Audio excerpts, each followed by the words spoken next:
নতুন দল গড়তে চলেছেন হুমায়ুন কবির, এমনটাই জানা যাচ্ছে। 15 আগস্টের পরে নতুন দল গড়বেন এবার হুমায়ুন কবির।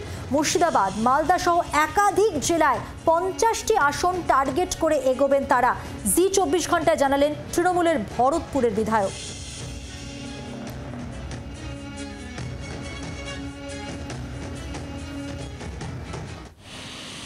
যেটা বিওপির বিধায়ক এলাকার উন্নয়নের ফান্ড সেটুকুই পেয়েছি। অ্যাডিশনাল কোনো ফান্ড কি পিএনআরডি কি রাজ্যের অন্যান্য কোনো ফান্ড অন্য জায়গায় সব হচ্ছে, হরিহরপাড়ায় হচ্ছে, রানীনগরে হচ্ছে। পূর্ত দপ্তর থেকে 47 কোটি টাকা সেখানে স্যাংশন দেওয়া হয়েছে, অথচ আমি একটা 30-32 কোটি টাকার একটা সাধারণ মানুষের বীরভূম, নদিয়া, মুর্শিদাবাদের একটা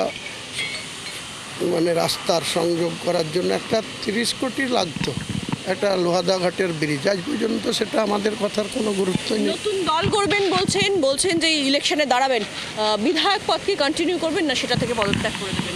দলের যদি নেত্রী বলে ছেড়ে দিতে ছেড়ে দেবো, আর যদি নেত্রী বলে না তুমি যা করছো করো, আমার যখন যেদিনই বিজ্ঞপ্তি হবে সেদিনই তুমি বিধায়ক পদ চলে যাবে। মানে আপনি বলছেন যে আপনি আজকের দিনে দাঁড়িয়ে যখন নতুন দল গড়ার কথা বলছেন তখন আবার নিজের মুখে বলছেন যে নেত্রী, মানে মমতা বন্দ্যোপাধ্যায়কে নেত্রী বলে মানছেন? এখনও মানছি, বলছি তো তিনাকে নেত্রী মানবো, তিনাকে মুখ্যমন্ত্রীও মানবো।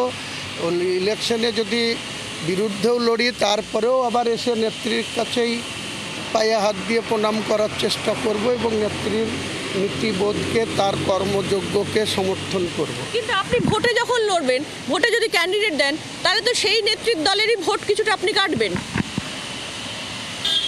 সেটা তো ভোটাররা ঠিক করবে, ওটা তো আমার ঠিক করার কথা না, যে আমাকে দেখে ভোট দেবে না নেত্রীর পক্ষে সব ভোট দেবে, সেটা তো তাদের সিদ্ধান্ত, আমি কেন সে ব্যাপার বলবো। হ্যাঁ বলুন সুপার সাহেব।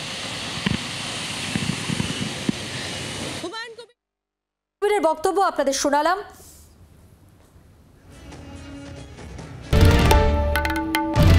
বাংলার আওয়াজ, বাঙালির আবেগ, জি 24 ঘন্টা।